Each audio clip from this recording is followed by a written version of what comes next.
You see, one of the most curious things about spiritual awakening is that it seems, at first glance, to make love impossible, and yet, in the end, it reveals that love is all there ever was. It's a grand paradox, like trying to bite your own teeth or see your own eyes. For as long as we believe ourselves to be separate, love appears as a bridge, a reaching out across the gap between me and you. But the moment you awaken and see that the bridge was never needed, that there was never a gap in the first place, something very strange happens. The bridge dissolves, and so does the feeling of crossing it. Before awakening, love feels thrilling precisely because of the distance, because you imagine there is someone out there to be conquered, to be possessed, to be merged with. It's the delicious tension of me wanting you. And our entire culture, from its music to its poetry to its advertising, is built on that yearning. But awakening exposes a quiet secret, that the lover and the beloved have always been two sides of the same coin. The yearning itself is the play of the universe pretending to forget its own unity. Now, this discovery is both liberating and terrifying. For as long as you were asleep, you could chase love, you could write songs about heartbreak, pray for the one, and lose yourself in the beautiful drama of it all. But when the curtain lifts, you suddenly realize you were both actor and audience. You were composing the play, singing the song, and crying at your own melody. The paradox is that love, once understood, no longer has an opposite. There is no longer love versus loneliness, union versus separation, passion versus indifference. There is only the movement of life, sometimes meeting, sometimes parting, sometimes silent, but always whole. And so awakening shakes the very foundation of romantic love. It doesn't destroy love, it destroys the illusion of love as a transaction. You can no longer say, I love you because you make me feel whole, because now you know that wholeness was never missing. You can no longer say, I love you because you complete me, because nothing was ever incomplete. And yet, and here's the twist, this doesn't make love smaller, it makes it vast. It ceases to be a bargain and becomes a spontaneous expression of being, like birds singing in the morning or waves crashing on the shore. When you awaken, you no longer love in order to, you love because you are. Love ceases to be a verb and becomes a condition of consciousness. And this, my friends, is what confuses so many who stand on the threshold of awakening. They think they have lost their capacity to love, when in truth, they have only lost their capacity to cling. The burning passion that once sought to consume another softens into a quieter flame, not the fire of desire, but the warmth of understanding. But of course, this can feel deeply unsettling. You see, our old ways of loving were based on a certain kind of drama, pursuit, rejection, union, and loss. Awakening pulls the plug on that drama, and suddenly you're left with stillness. No more chase, no more conquest, no more other to project your dreams upon. And the ego, which thrived on these games, feels terribly bored. It whispers, love has died. But love hasn't died, only the theater closed. The awakened heart learns to love differently, less like a moth rushing toward a flame, and more like the flame itself, burning freely, giving light without asking anything in return. This is love without the tension of ownership, without the anxiety of permanence, without the fear of ending. It's love as the recognition that the beloved was never separate from the lover. So here lies the paradox. When you awaken, love becomes at once inevitable and impossible. Inevitable because everything is seen as the self, dancing with itself. Impossible because there is no longer anyone outside of you to love. And yet in the mystery of it all, the dance goes on. You still hold hands, you still laugh, you still kiss, but you do it with the full awareness that the one you touch is another face of your own being. And when that realization dawns, love ceases to be a hunger and becomes a harmony. You are no longer trying to grasp it because you are what you were looking for. You see, awakening doesn't rob you of love, it robs you of the illusion that love was ever something you could lose. You see, almost every human being begins their journey of love with the same assumption that there is something missing. We wander through life with the vague feeling that a piece of us has been misplaced somewhere, out there, perhaps in another person, perhaps in some ideal future, perhaps in a God beyond the clouds. This is the great game of seeking completion, the very heartbeat of romance, ambition, even religion. We grow up on stories that reinforce this game. From childhood fairy tales to pop songs on the radio, we're told that happiness begins when you find the one. And so, armed with our dreams and our insecurities, we set off like knights on a quest, searching for the missing half that will finally make us whole. We say things like, "You complete me," and believe we've uttered something profound. But look carefully at what that implies. It means we believe we are broken. Now, awakening, when it dawns, reveals something startling, that this sense of incompleteness was never a flaw, but a mirage. The very search for wholeness is what keeps us feeling divided. It's like running after your own shadow. The harder you chase, the faster it runs away. You see, the shadow only vanishes when you turn toward the light, and awakening is precisely that turning. But until then, we play the game in endless variations. Some look for completion in romance, others in achievement, others in devotion to an idea or deity. It's all the same movement, the ego trying to fix what was never broken. And it's a marvelous trick. The universe hides itself from itself, just to have the pleasure of discovery. You fall in love with another, not realizing it, is the self falling in love with its own reflection. And so we dramatize this eternal dance. You meet someone, and for a moment, you see it, the sense of wholeness, of peace, of, there it is. But then the spell fades, and the old hunger creeps back. Because what you were seeing wasn't a piece of yourself in them, it was the light of awareness shining through them, reflected back to you. You mistook the mirror for the source. This is why human love, when bound to the search for completion, always carries anxiety. Even in its sweetness, there is fear, fear of loss, fear of rejection, fear of impermanence. And the irony is that the more you try to secure love, the more fragile it becomes. To hold too tightly is to crush the very thing you wanted to keep alive. When awakening begins, you start to see through this pattern. You realize that what you were chasing in another was never hidden in them. It was hidden in your own awareness. The beloved is a doorway, not the destination. But oh, how hard it is for us to learn this. We are addicted to the drama of pursuit. The chase makes us feel alive. It gives us a purpose, a story, something to strive for. When awakening takes that away, we feel robbed of meaning.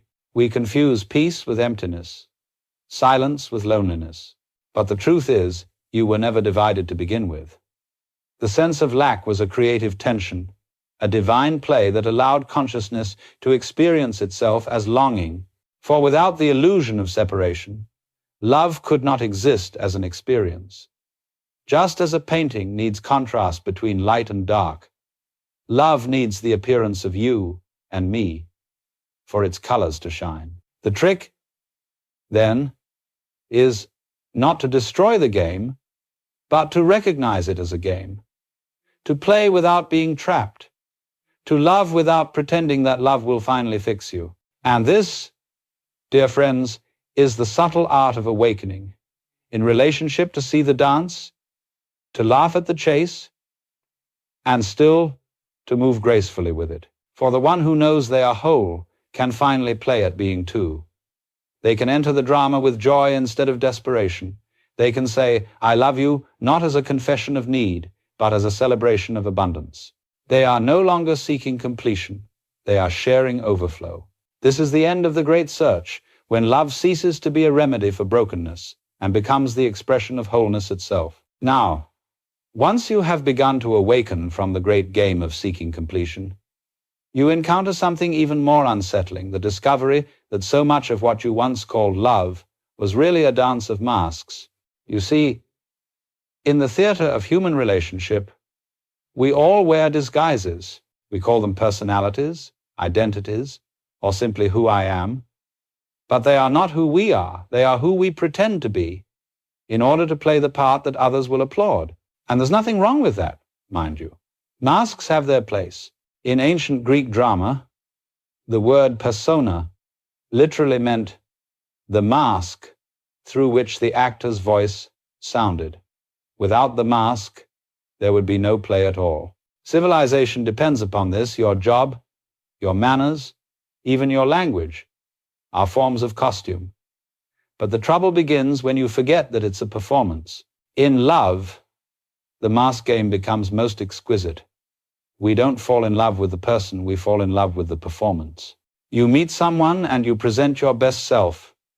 Charming, attentive, mysteriously wounded, in just the right places. And they do the same, radiant, fascinating, perfectly imperfect. Each admires the other's mask and says, "Ah, how beautiful you are." But what we really mean is, how beautifully you reflect the image I want to see. Then, one day, something extraordinary happens, awakening. Suddenly, you see through the costume, both yours and theirs. You realize the one you fell for was never quite there. They were an image projected upon the screen of your imagination. And this realization can be shocking, even painful. For if the mask falls away, what's left to love? At first it feels like a betrayal. You think, I was deceived. They weren't who I thought they were. But the truth is, neither were you. You see, both players were improvising from the same script, the story of who they thought they should be in order to deserve love. And awakening tears that script to shreds.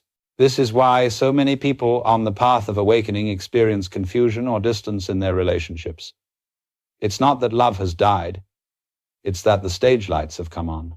You can see the wires, the props, the painted backdrops, the illusion of permanence, of perfect romance, no longer holds. And without the enchantment, many wonder, what now? Can I still love, knowing that it was all a play? The answer, of course, is yes, but differently. Before awakening, you loved the mask. After awakening, you begin to love the player. You love not the persona, but the consciousness behind it, the same consciousness that is behind your own eyes. This is a subtler, quieter love, because it asks nothing of the other. You love them not for who they pretend to be, nor even for who they think they are, but because you see that they are you in disguise. But don't imagine this recognition makes life simpler. Oh no, it complicates it wonderfully, because once you see the mask, you can no longer take the performance seriously.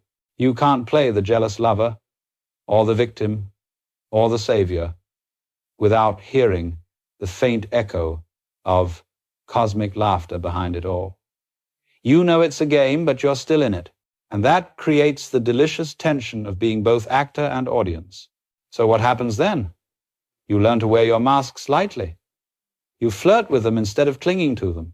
You can say, I love you, and know that both the I and the you are just convenient fictions, beautiful illusions for the purpose of play. And this, paradoxically, makes the love more honest, not less. Because you are no longer pretending that the mask is eternal. You are dancing knowingly within the dream. You see, awakening doesn't strip away your humanity, it simply reveals its transparency.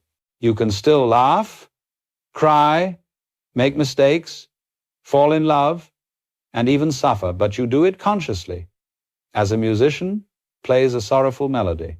You know it's only music, but that doesn't make it less beautiful. And that, my friends, is the first shock of seeing the mask. To discover that the person you loved was never real, and then to realize that this makes the love even more profound. Because now you love not an image, but the infinite play that gives rise to all images. You know, the moment we begin to see through the mask, something rather disorienting occurs. The old way of loving, the transactional sort, begins to crumble. And it's strange, because for most of us, that's the only kind of love we've ever known.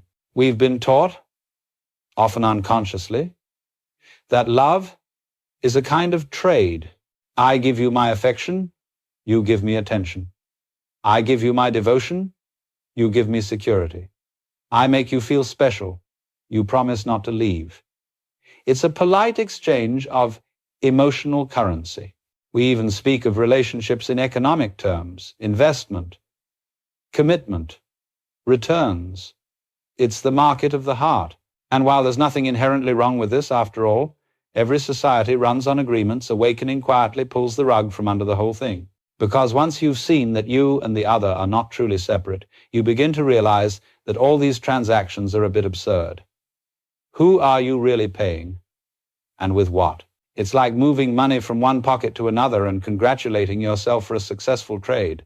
The illusion of giving and receiving collapses when you see that love has never been a commodity. It has only ever been an expression of the same life, flowing through two forms. Now, this realization can be profoundly unsettling to the ego. You see, the ego thrives on contracts. It says, if I behave this way, you will love me. If I stop meeting your needs, you will withdraw. Therefore, I must maintain my performance. It believes love must be earned, protected, defended, guaranteed. But the awakened heart cannot live like that. It cannot barter for affection because it knows that genuine love can never be bought, and false love isn't worth the price. And so, inevitably, the structure of transactional love begins to dissolve. The old agreements feel hollow. The games of reassurance and manipulation, even the subtle ones, lose their charm. You can no longer say, I love you because love no longer has a reason. It simply is. Now, that's a dangerous realization in the eyes of the world, because if love no longer has conditions, society worries that chaos will ensue, that marriages will fall apart, that commitments will vanish, that people will stop caring.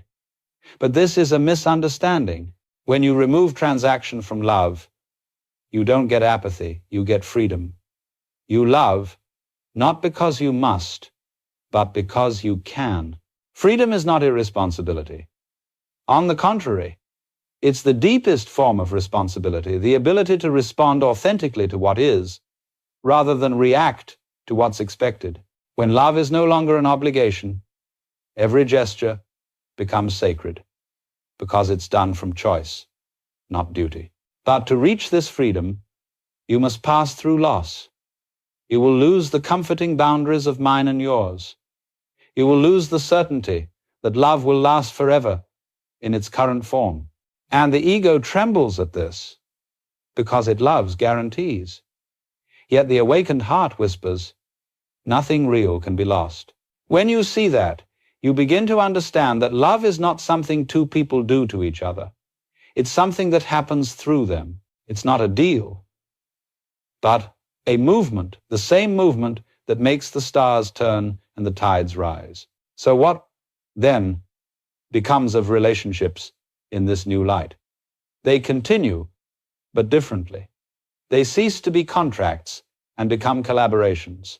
Two beings meeting, moment by moment, without pretense, without possession, without fear of loss. You could say it's like two musicians improvising. No one owns the song, yet both are essential to its beauty. This is the collapse of transactional love, not an ending, but a transformation. The walls fall, and what's left is space. Space for play, for laughter, for genuine connection. It's not that you stop caring, it's that you stop calculating. You discover that love is not a performance of giving, but a revelation of being. And when you touch that, even for a moment, all bargains, all promises, All clinging fall away. What remains is simple, radiant, and strangely familiar. It's what you felt as a child before you learned to bargain for affection, that effortless joy in simply being with another soul. So don't mourn the collapse of transactional love. Celebrate it. It means you've stepped out of the marketplace and into the meadow where love grows wild, unpriced, and free. And so, when the old structure of transactional love dissolves, something marvelous and, at first, rather confusing begins to happen. You start to sense that love is no longer a need but a play, not a duty, not a demand, not even a spiritual obligation, but a dance. You see, when you no longer need someone to complete you, when you are no longer bargaining for affection, what remains is freedom. And freedom, when it flowers, always expresses itself as play. The universe itself is playful. It did not create stars and galaxies because it had to, or because it was lonely, or because it was trying to fix something. It did so for the sheer delight of seeing itself in form. Love, in its purest state, is that same delight. When you are no longer enslaved by need, you don't stop loving. You begin to truly love for the first time. You see, needing someone is not love. It's dependence dressed in poetry. Play, however, has no motive. You don't dance to get somewhere. You dance because it's fun to move. You don't sing to arrive at the final note. You sing because the sound is beautiful. And so, this is the great shift that awakening brings. From loving as a strategy to loving as a celebration. Before, love was a means to an end, happiness, security, validation. After awakening, love becomes the end itself. You love for the same reason a flower blooms or a bird sings, because it is your nature to do so. But many people misunderstand this. They hear love as play and imagine something shallow, something unserious. They say, but love must be responsible, it must mean something.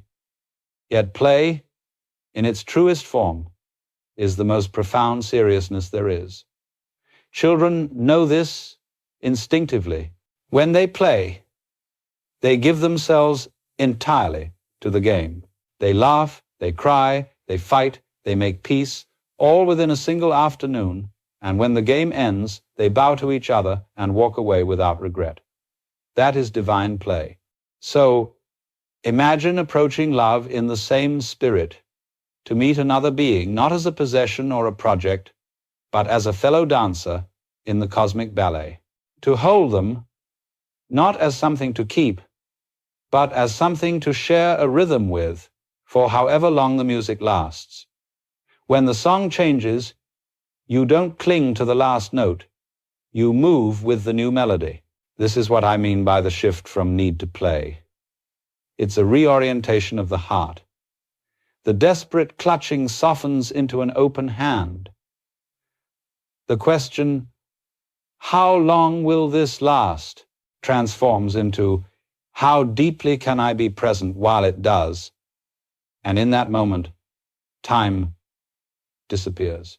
Because love as play is timeless. You're not trying to preserve it. You're inhabiting it. You're not measuring how much you've given or received.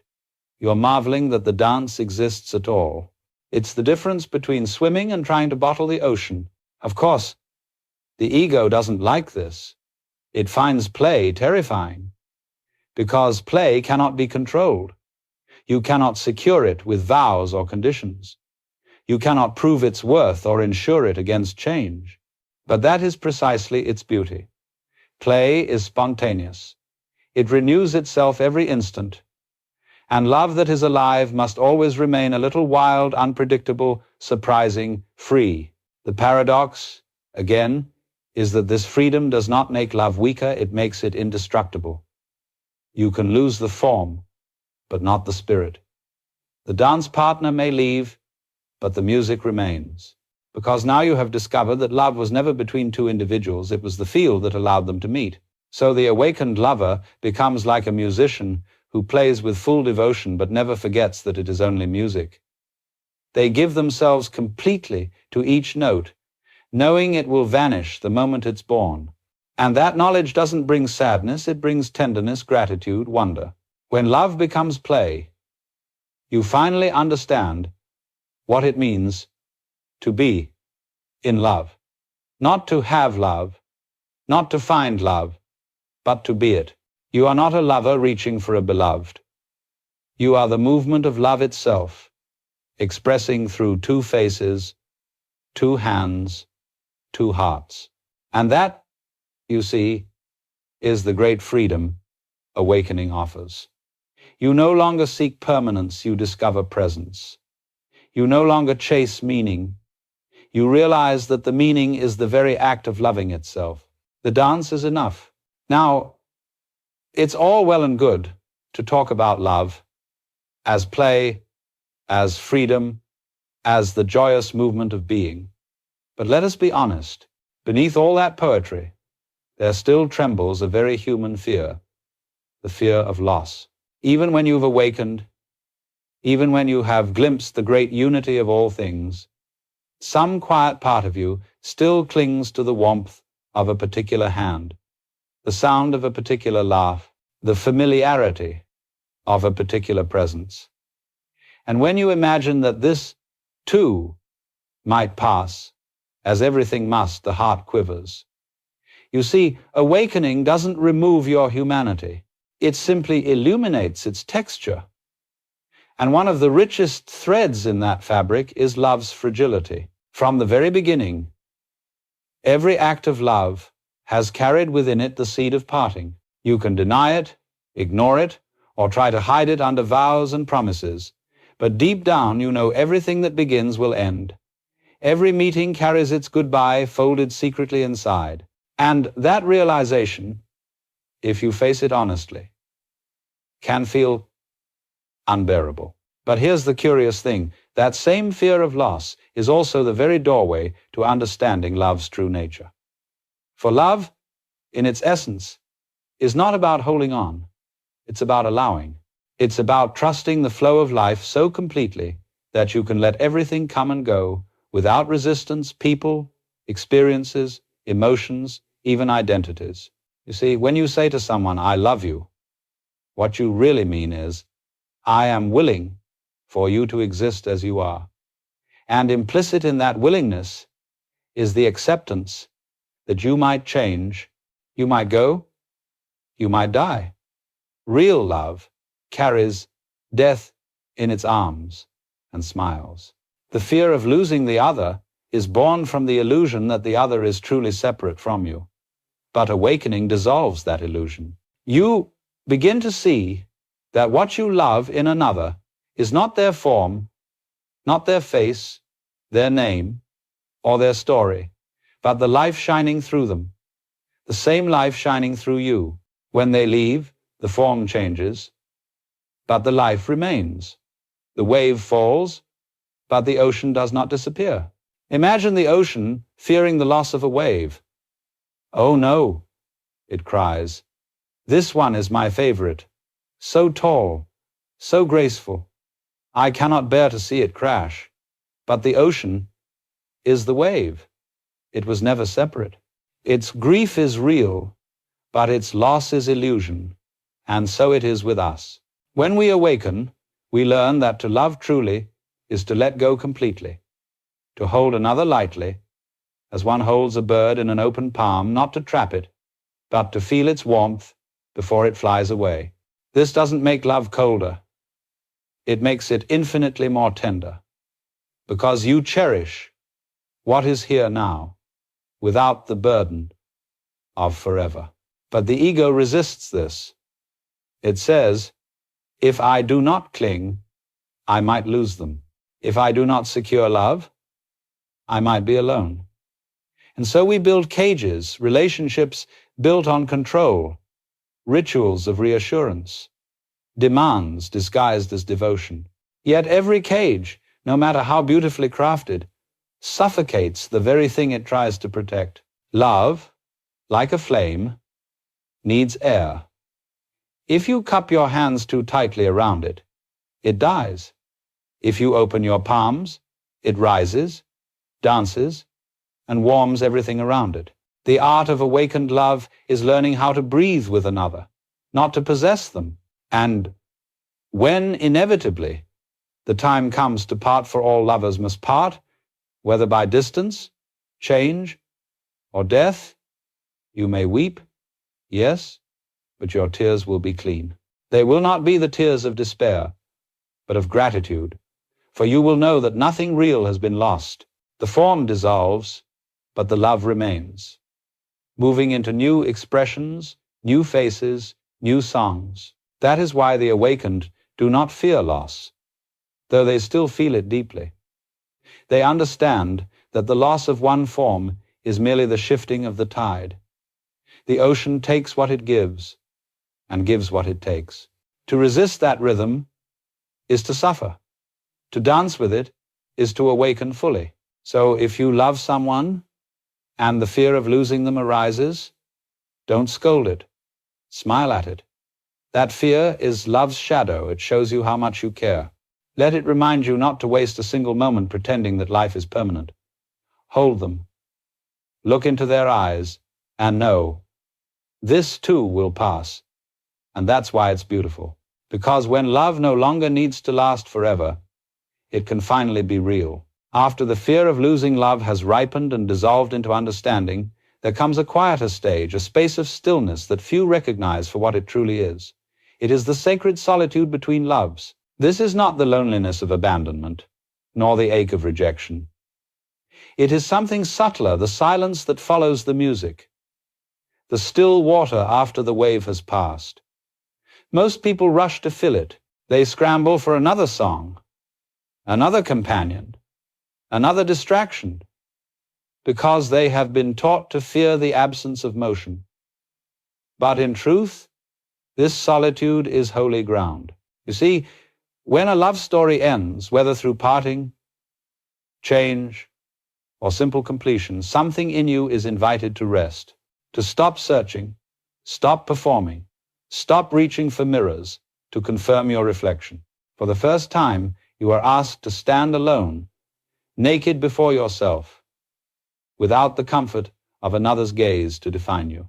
And that, my friends, is one of the most terrifying and transformative moments in the spiritual journey, because here, in this silence, you meet the self that has no name, the awareness that remains when every role and relationship has been set down. Most flee from this encounter. They call it emptiness, depression, loss of meaning. But those who stay a little longer discover that this emptiness is full of presence, full of life, full of peace that needs no opposite. When you sit quietly in your own company and stop trying to fill the silence, you begin to realize that you were never truly alone.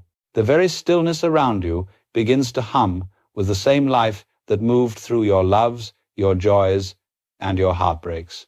You see that what you sought in the other, that feeling of being seen, understood, held, is already within you, waiting patiently for your attention.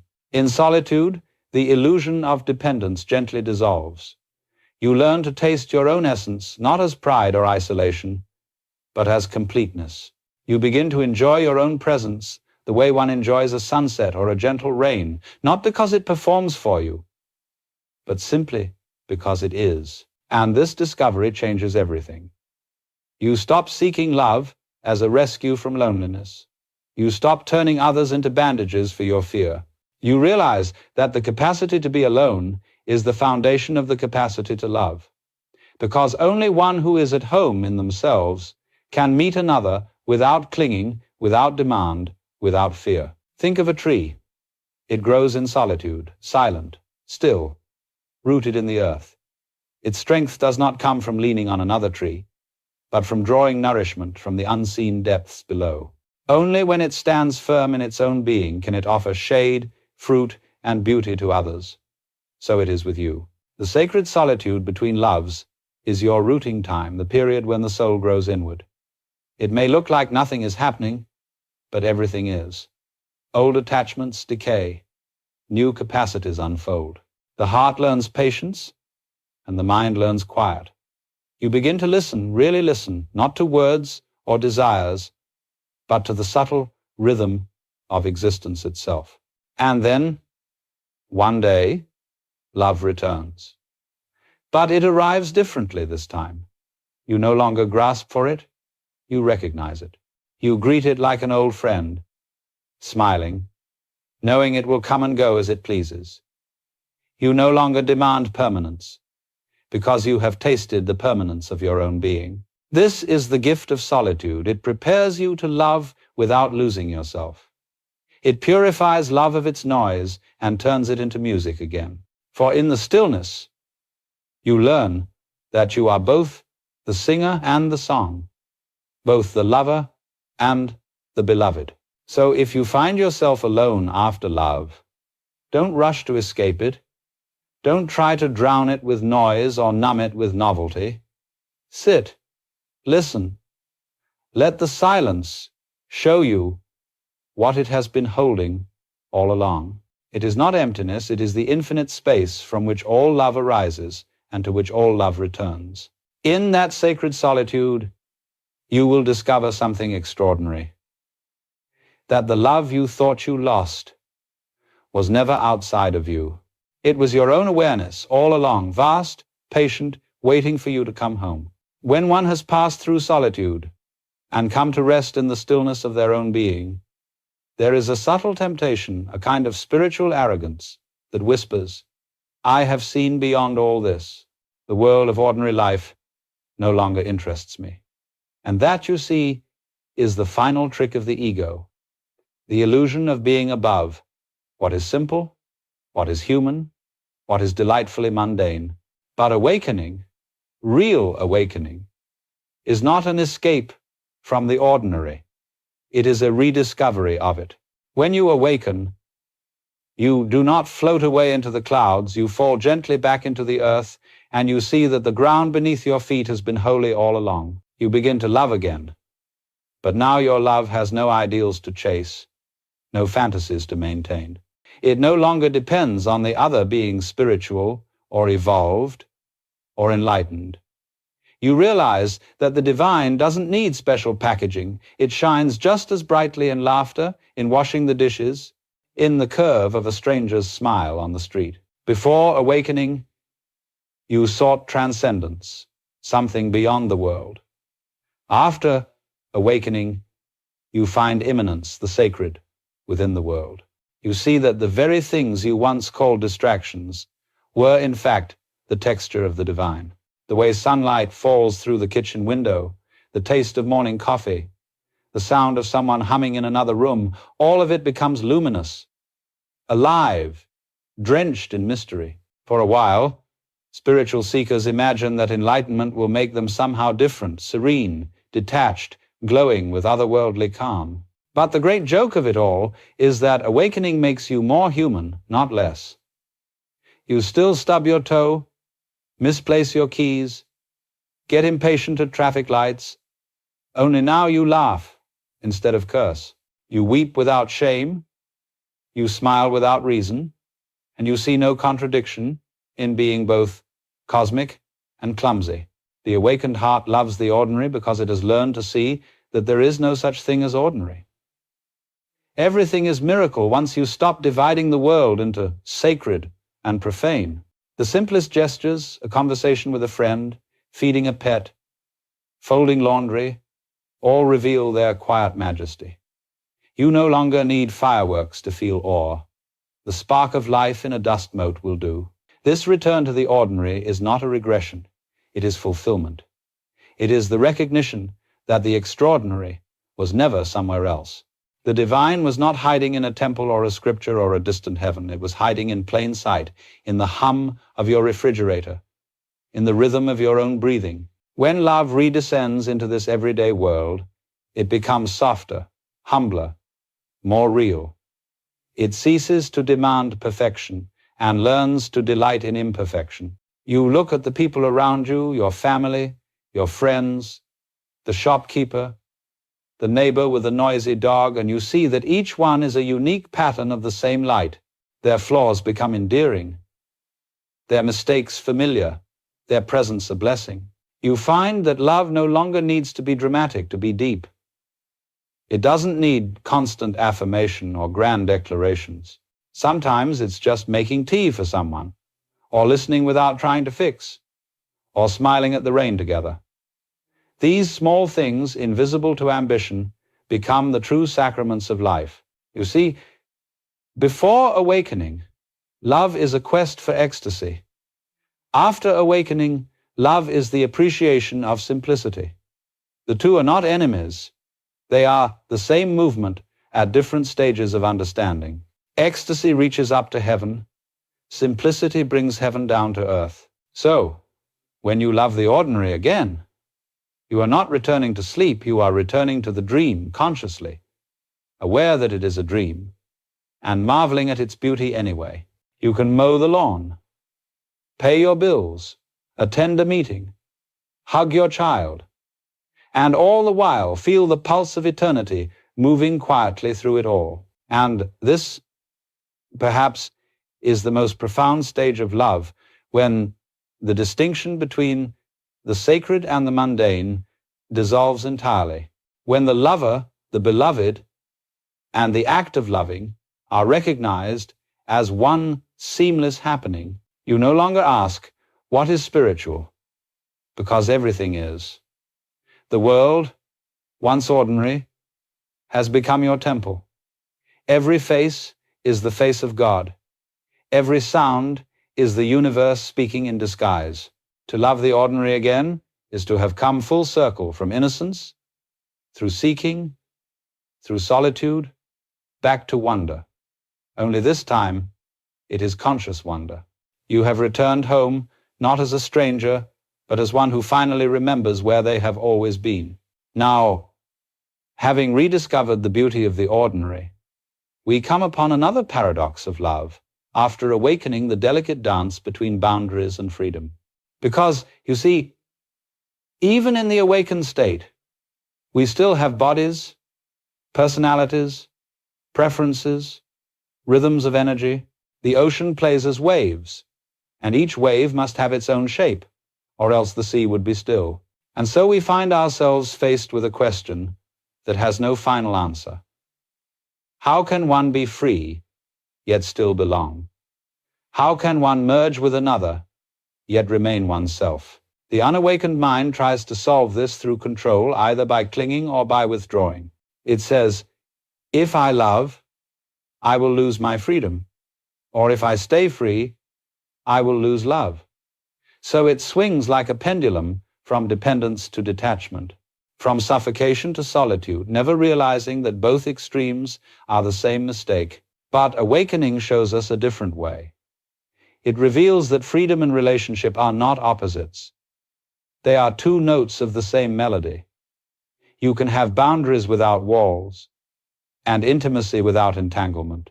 Love, when it matures, becomes like a dance between partners, each moving fully, neither dominating, neither disappearing. You see, when you truly awaken, you understand that freedom does not mean isolation. It means authenticity. It means showing up as you are, undefended, unpretending, and allowing the other to do the same. You don't demand that they play your rhythm. You listen and respond. It's jazz, not marching. And this requires trust, not the fragile trust that says, you will never hurt me, but the deeper trust that says, even if you do, I will remain whole.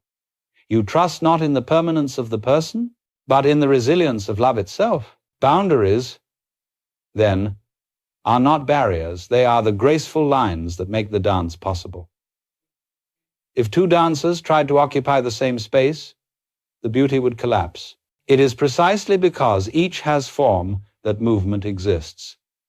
Likewise, in awakened love, each person's individuality is the instrument through which the shared song can be played.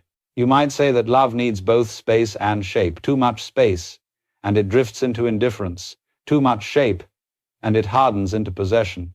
But when space and shape are balanced, you get flow And that is what freedom feels like in love. In this kind of love, there is no fear of saying no, because no does not mean rejection. It means truth. There is no anxiety in saying yes, because yes does not mean surrender. It means alignment. You learn to meet and part as the tides do, not clinging, not resisting, simply responding to the gravity of the moment. And here again, nature is the perfect teacher. Look at the trees in a forest. Each stands in its own space, rooted, distinct. Yet through the soil, their roots intertwine, sharing nutrients, warning each other of storms, sustaining the whole. They are separate, yet deeply connected. They teach us that boundaries are not loneliness, they are integrity. So, in awakened love, you no longer ask, how can I keep you? You ask, how can I see you clearly and still remain true to myself? And in that seeing, you discover that the clearer you are, the freer the love becomes. For nothing binds the heart more cruelly than confusion. Freedom in love doesn't mean absence of responsibility. It means the presence of awareness. You no longer love because you should.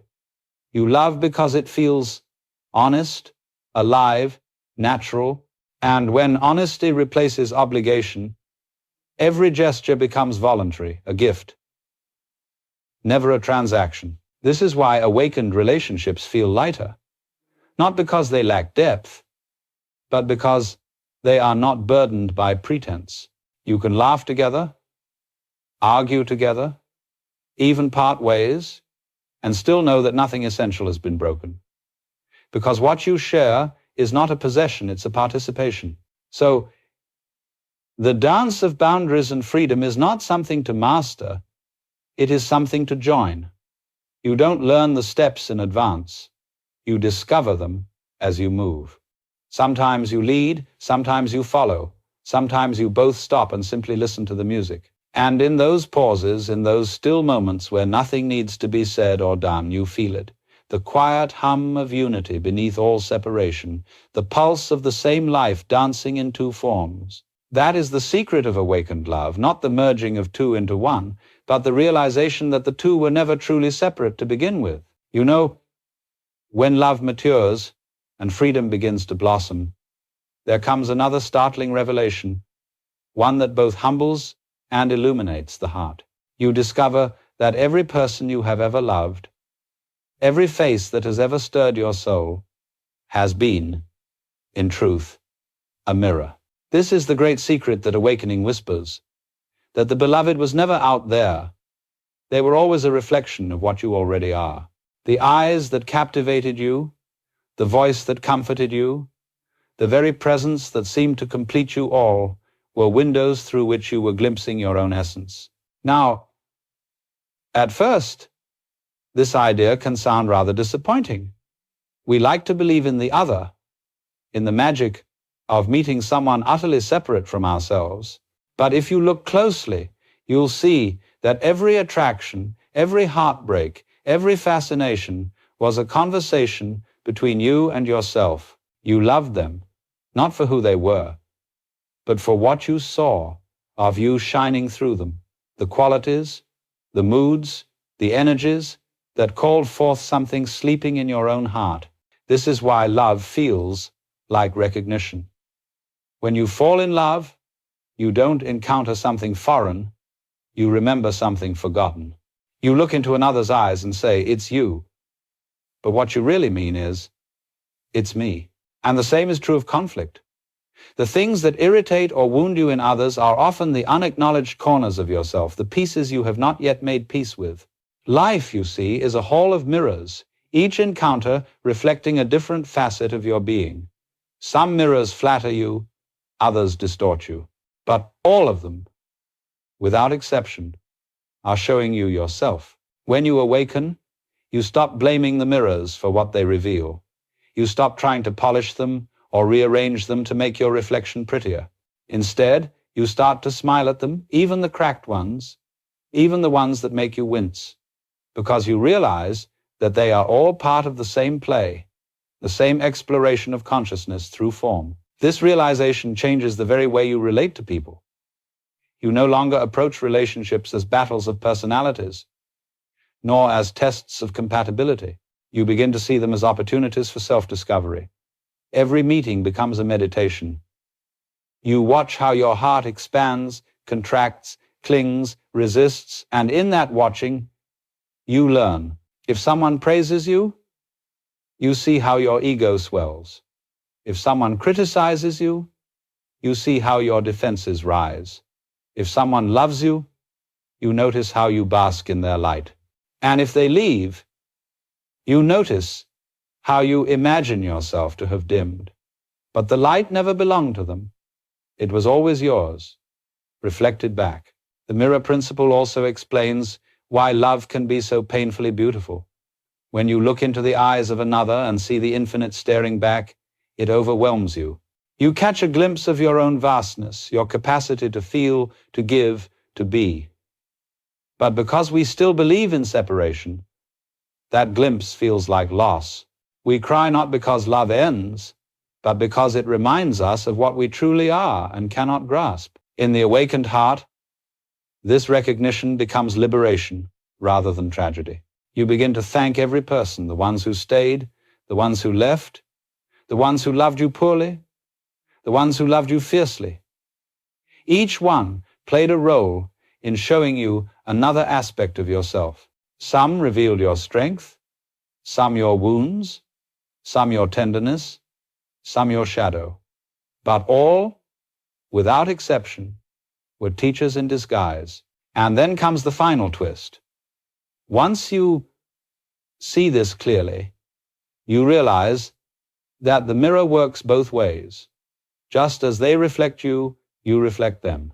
By simply being yourself open, honest, awake, you become a mirror in which others may glimpse their own divinity.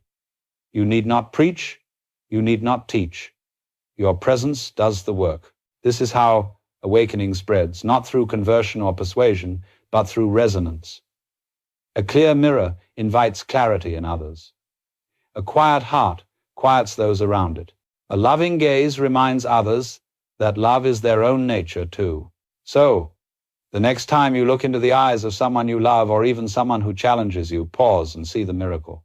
You are meeting yourself again in a different costume, speaking a different language, but singing the same song. And when you finally understand that every beloved is the self, the boundaries between I and you soften. Love ceases to be a transaction or even a relationship. It becomes recognition. It is the universe saying to itself, softly, "Ah, so that's how I look from here."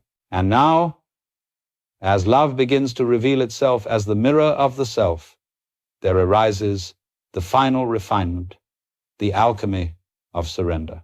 You see, awakening is not a conquest. It's not something you achieve or win or capture. It is what happens when you stop trying to control the movement of life and instead allow yourself to be moved by it. Love, too, ripens in the same way, not by effort, but by surrender. But surrender is a frightening word to the ego. It sounds like defeat, like giving up the last defense against chaos. The ego imagines that if it lets go, it will be swallowed by the abyss. Yet what actually happens is quite the opposite. When you surrender, you are not falling into nothingness, you are falling into everything. Surrender is the melting of the boundary between me and life.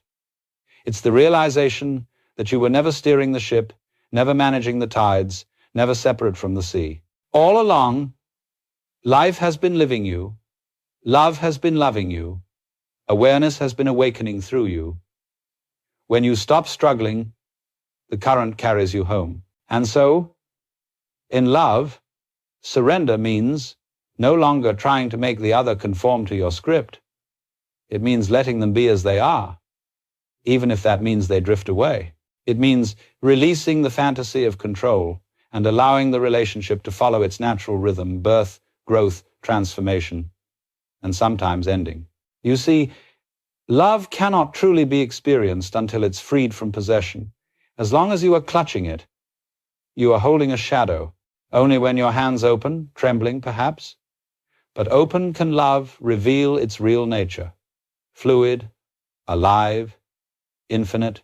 Surrender is not passive. It is the most alive thing there is. It is trust in motion. It's not resignation, it's participation. It's joining the dance instead of trying to lead it. It's understanding that every note, even the dissonant ones, belong to the same song. When two people both surrender not to each other's will, but to the flow of being itself, something miraculous happens. The relationship ceases to be a tug of war and becomes a river.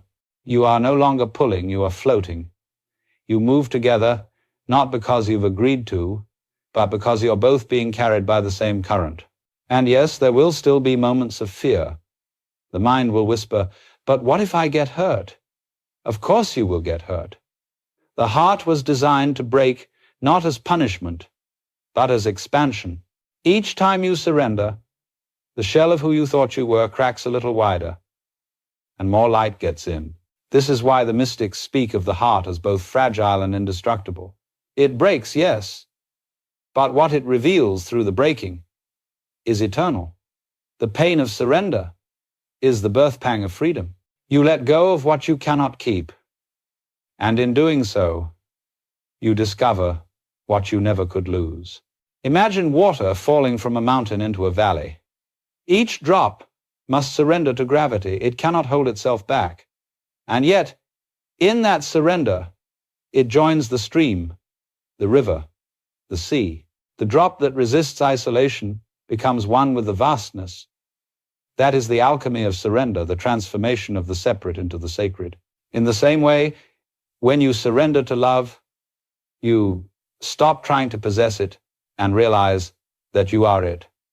The lover and the beloved dissolve into the act of loving. There is no longer one who gives and another who receives, only the movement itself. To live this way is to live without tension. You no longer demand guarantees from the future or apologies from the past. You no longer seek to predict the next step of the dance. You trust the rhythm, sometimes fast, sometimes slow, and you allow it to move you. And here's the quiet miracle. Once you have surrendered, you find that you are free. The current that once frightened you now feels like home. The same life that once seemed indifferent now reveals itself as intimate.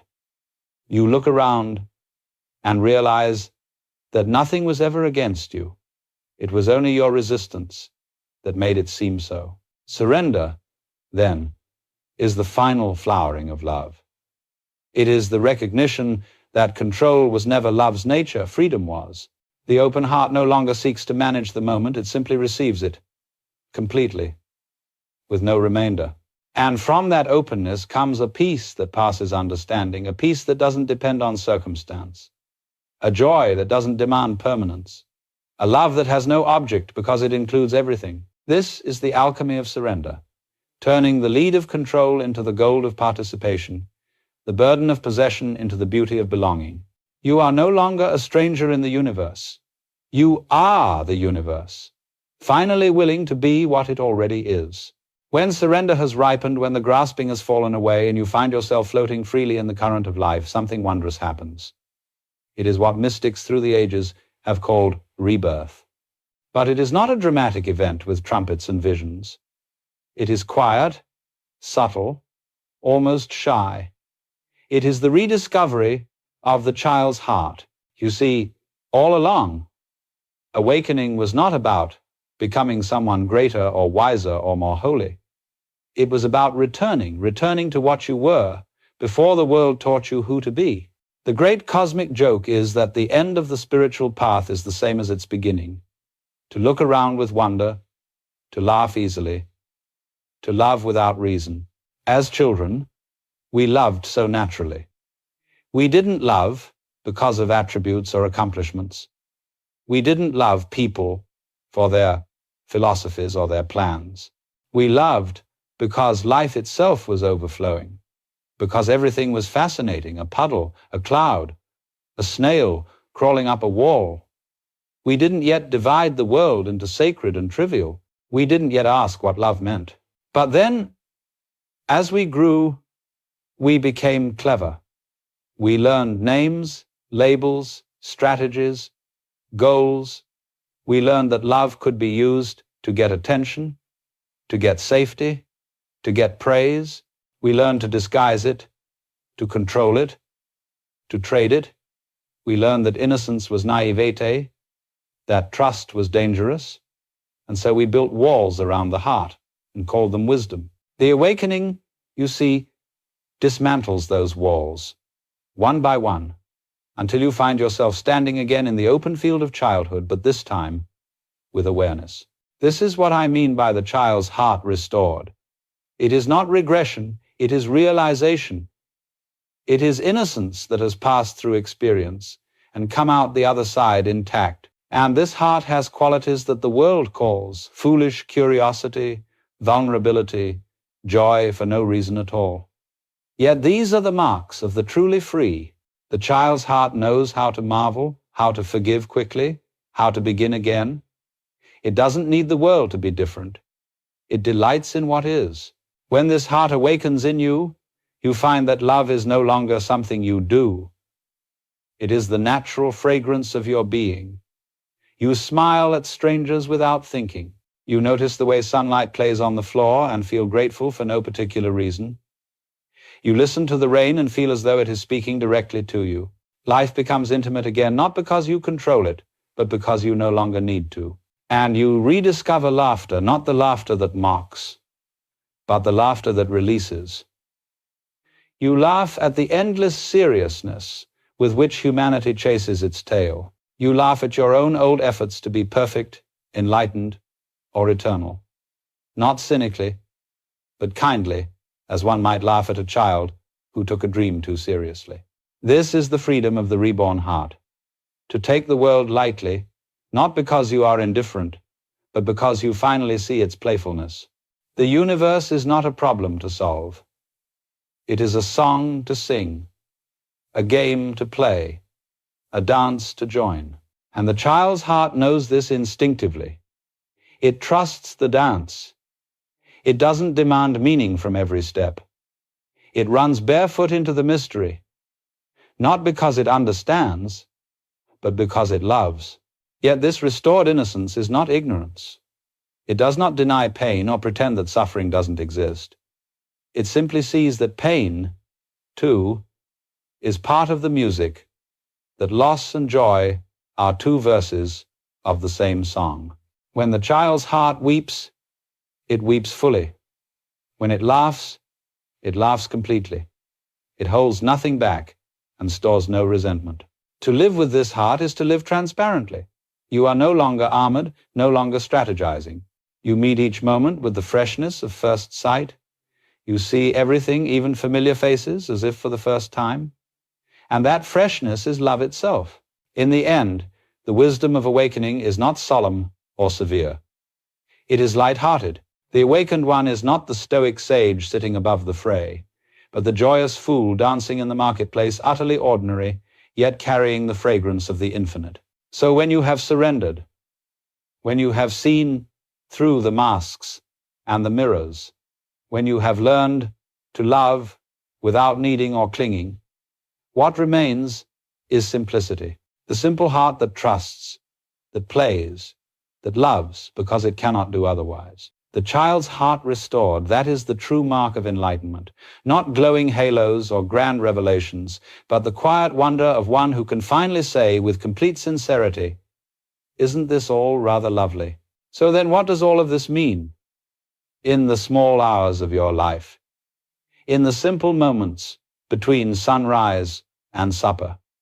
How do you love awake? How do you live all this beauty? Not as an idea, but as an expression of being. The answer, as always, is disarmingly simple.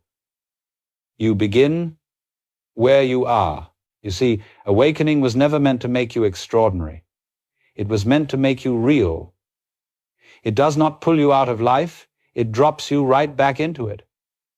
Only now, without the weight of illusion, the awakened person doesn't stand above the world, they move through it, barefoot, alert, tender, alive. To love awake is first to be present. Presence is not a technique or a task. It's what remains when you stop trying to be somewhere else. When you are truly here, in this breath, this conversation, this fleeting glance, love flows naturally, effortlessly. You don't have to manufacture it. You don't have to try to be loving. Love simply is what happens when awareness meets the moment without resistance. Second, to love awake is to listen deeply, not just with your ears, but with your whole being. Listen to people, to silence, to your own heartbeat, to the hum of the refrigerator, as if everything is speaking. Because it is. The entire universe is whispering, I am you. When you listen without agenda, you dissolve the separation between the listener and the sound. That is communion. Third, to love awake is to let silence be enough. We often mistake love for activity, constant reassurance, constant doing. But awakened love knows that silence can be the highest form of intimacy. Two people sitting quietly, simply being, without performance or pretense, that is sacred. It is not emptiness. It is fullness beyond words. Fourth, to love awake is to play. Remember the dance we spoke of? The child's laughter? Play keeps the heart supple. It reminds you that seriousness is not the same as sincerity. The divine, after all, is not solemn, it's creative. So sing badly, laugh loudly, dance clumsily. Let love be foolish again, because in foolishness, wisdom finds its true face. Fifth, to love awake is to honor authenticity. Speak the truth of the moment without cruelty. Listen without defense. Act without disguise. This doesn't mean spilling every thought that passes through your mind. It means responding from clarity rather than conditioning. When you are honest in love, you no longer manipulate. You allow others to see you as you are, unfinished, human, real. Sixth, to love awake is to forgive easily, not as a moral duty, but as an act of freedom. Holding resentment is like grasping hot coals to throw at another. You are the one who burns. Forgiveness doesn't erase memory, it releases the grip of identification. It says, yes, this happened, and still, I choose peace. In that release, love breathes again. Seventh, to love awake is to let go gracefully. You will lose things, lovers, friends, roles, beliefs, bodies. Everything you hold will eventually dissolve. But when you understand this, you stop clutching. You start holding gently, with gratitude instead of fear. You know that the same life that takes away will also give again, endlessly, in new forms. And finally, to love awake is to trust the mystery. You will never figure it all out. Not love, not death, not the infinite. The mind wants to understand. The heart wants to participate. So participate. Dance in the dark. Laugh at the uncertainty. Let the unknowable be your companion rather than your enemy. That trust is the final form of wisdom. When you live this way, open, playful, truthful, unguarded, you find that love is not something you fall into. It is the ground you've been standing on all along. It's the air between every breath, the quiet thread that holds the world together. You no longer ask, how do I love? Because love has become your seeing, your listening, your very existence. And when, at last, the day comes when everything you once called yours slips through your fingers, your possessions, your stories, even your body, you will not cling or protest. You will smile, as a wave smiles before it melts back into the sea. And you will know nothing was ever lost. Everything was always love. And so we come full circle. Love begins as seeking, grows through illusion, ripens through surrender, and flowers into play. It loses its boundaries, its conditions, its opposites, until only life remains, loving itself through countless forms.